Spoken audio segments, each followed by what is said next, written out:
Feliz Navidad. Feliz Navidad.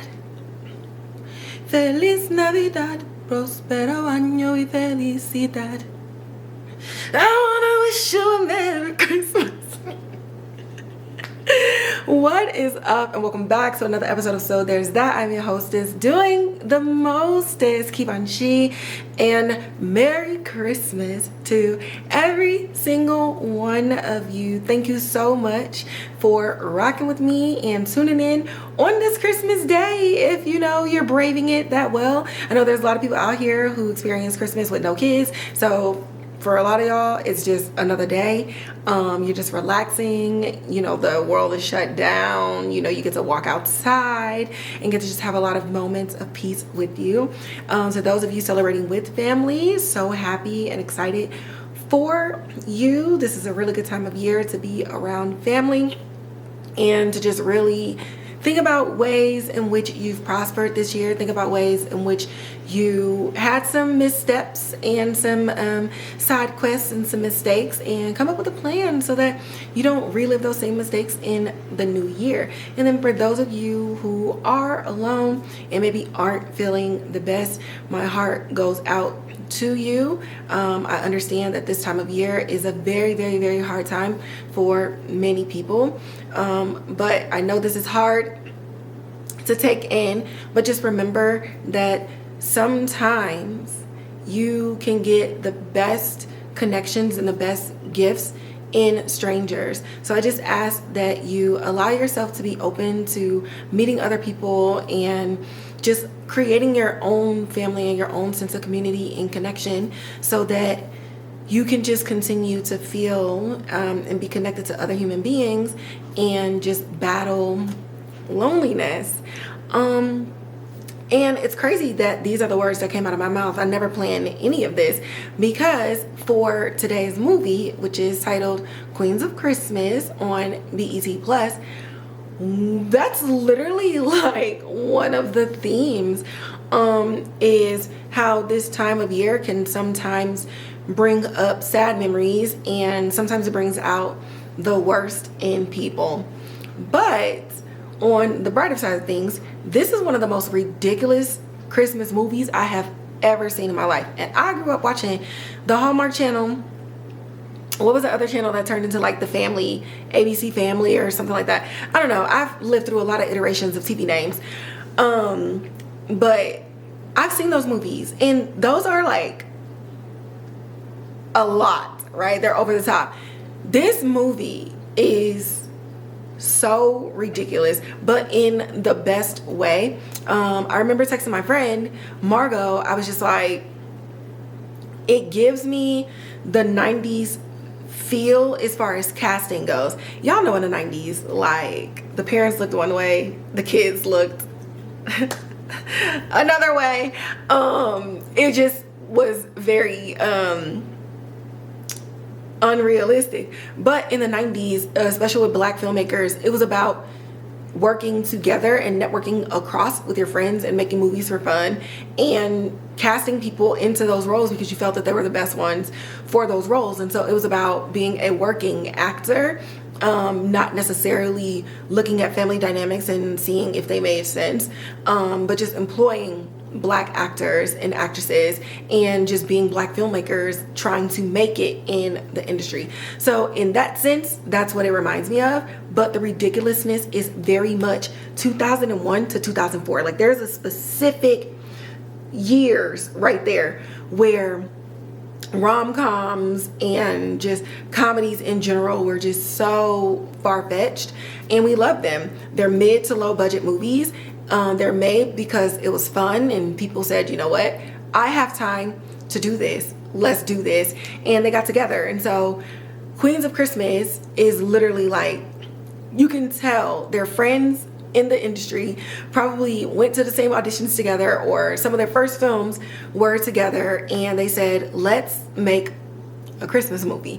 And so they did. And let's see who's all in here, guys. So it's an hour and 22 minutes. Again, mid to low budget movies Keep them coming. When we think about our favorite movies for when we grew up, it was almost always the stuff that was straight to DVD or straight to cable, TBS, USA, NBC, CBS, BET, MTV. Like, those are the things that we remember. Very rarely do we say the things that remind us of our childhoods are like box office movies. So keep doing this. I love this. And I love that for every Wednesday this month, all of the movies that I reviewed were these type of movies. And I hope that they are in some teenagers' rotation when they think about their childhood in 2024. That's crazy. Yikes. But Queens of Christmas was written by Chad Quinn and Kenny Young. And it's about lifelong best friends who became adversaries when they compete for the lead role in a new Christmas film, stirring up old family rivalries and threatening their Yuletide joy. The genre is comedy and PG. The director is Kenny Young. The composer is Harvey Davis. The cast includes Terri J. Vaughn, who plays Doris, Vanessa Calloway, who plays Julia, and Atkins, who plays Nancy. For some reason, I wrote down the director of photography and never put his name down because is it really a podcast episode if I'm like 100% organized? No, something has to give. So let me get on IMDb and see if they listed it. Because sometimes I forget when I'm watching it and I'm taking notes, I forget to pause it on the areas that I'm trying to jot down. Here we go. Rodney Charters, the cinematographer or director of photography. So it says lifelong best friends become adversaries because they're competing for a Christmas film. So Doris and Julia are lifelong best friends. Their mothers were friends. They were friends, and their daughters are friends. And where Nancy comes in, which is played by Atkins. I have to keep looking at my notes because of the names. I don't want to mix them up. She's like in the neighborhood and she keeps winning all of the neighborhood Christmas decoration contests. And she just flaunts money in their face, flaunts the fact that, you know, she's richer than them. They are lesser than, they're never going to win anything and all this other stuff. But what ends up happening is the play at the church gets canceled. And so Julia and Doris are like, okay, cool. You know what? Let's just spend time with our families. This is foolish anyway. Like, it is what it is.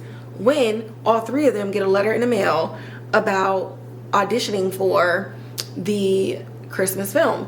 And this movie is done by somebody who's like really, really famous for making like a bunch of black classics in their little town or whatever. And in this, right, we go from friendly competition to like the she always and you always, and now something that happened 30, 40 years ago is now present in your everyday life. But this not only affects them as friends, but it's affecting their families too. The husbands don't want nothing to do with it. They're like, listen, this is childish. You need to let it go. The daughters are like, listen, we grew up together. Like, we don't have to go into this and do what our moms are doing. But the interesting part of this movie is that it really shows you like generational grudges and how powerful miscommunication is, and how if you don't communicate well, or if you don't say your piece before you never get that chance anymore, then you're literally just going to be living in this space where it's always like a what if, or you're living in a place where you've convinced yourself that what you understood was the truth, when the reality of it all is that the truth was in the communication. But the fact that there was a massive miscommunication leaves one of the characters in the story with a great loss and nowhere to put that anger and that pain, because they have no one to reconcile with at all. So while we have like jokes and comedy and everything like that, you really do get some deeper themes and some deeper meanings in what it means to forgive, what it means to hash things out. Maybe there really was a beef and two people need to see the opposite side in order to make the decision to say, okay, I'm going to sever this friendship, or to say, you know what, let bygones be bygones. Because what happens is you have the mothers, Doris and Julia. The daughters, you know, they grew up together, they were friends, but they kind of grew apart because life, college, work, and all these other things. But then their mom's like pettiness starts going between them. They're not even in it. They don't even live at home. And so somehow they found themselves in this whole mess, and the fathers are like, what is happening? Our daughters are here for Christmas. They don't come back often because they have their own lives, and this is how we're spending time. This is how you want to spend Christmas with your child, just fighting. Okay, because that makes sense.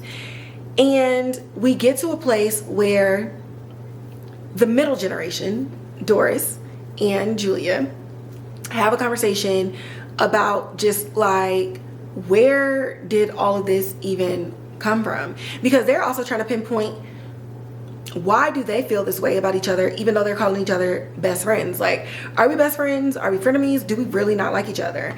And they have a conversation, and it turns out it was truly never about them. When they were little girls, their mothers had some misconception about the other mother and was telling the daughters, don't talk to them or keep your eye on them because they're going to stab you in the back one day. And so while they were still getting to know each other, every time they went home, their mamas was like, keep your eye on her. I don't trust her. What is she doing? What did y'all do today? And they're realizing like, our love for each other is real. The disdain and the competition and the jealousy is the thing that is false, because that was not bred from us. And they take that and, you know, give it to their daughters. They're like, look, we're gonna break all of this here. Like, this is not even a real thing. It literally does not exist. But in the depths of it all, there is a nefarious plot happening with this film. Okay, is it a scam? I wonder. Is it true? I wonder. But it turns out that the director who is responsible for all these amazing black films, y'all, is he black? So aside from all the major things happening that I just explained, there's this other plot twist that's going on with the actual film competition that honestly I didn't even see coming. I thought I don't know what I thought this movie would be about, because it goes from the neighborhood decorating contest to the film, who's gonna get the lead, to like the film being like the backdrop of things, because they're just like, look, we need to figure out why we even arguing anyway. And right when you're just like, oh, the competition of the film brought them all together and they realized that they solved all their problems and that their beef was just in their heads, then here comes the film again. So it's like, what is up with this? And how they closed it out at the end, I thought was very Nightmare on Elm Street. Y'all remember Nightmare on Elm Street, when the actress from the first movie came back to the talk show, and then Robert Englund came back to the talk show dressed as Freddy, but they did the movie as they did the Nightmare on Elm Street movie, but as their real named characters when they went to this talk show. Y'all know what I'm talking about. If you like it, you know what I'm talking about. And so this movie kind of packages it up to where the end is the beginning. I don't want to give it away because I want y'all to watch these films. But yes, the end is the beginning. And I'm gonna leave it there. So there's that. Queens for Christmas on BET Plus. Go ahead and watch it. I will absolutely say that the comedic timing of Terri J. Vaughn, Vanessa Calloway, and Essence Atkins, like, I grew up watching them in movies, on sitcoms, and they just gotten better and better and better. And they are so good at dramatic pieces, but there's so much comedy in this film. Like, I just found myself laughing. One of my favorite lines is when Vanessa Calloway as Julia was mad because she got a Christmas tree late, and she said, and here I am in this house with this broke ass Charlie Brown looking tree. And then they pan to the tree.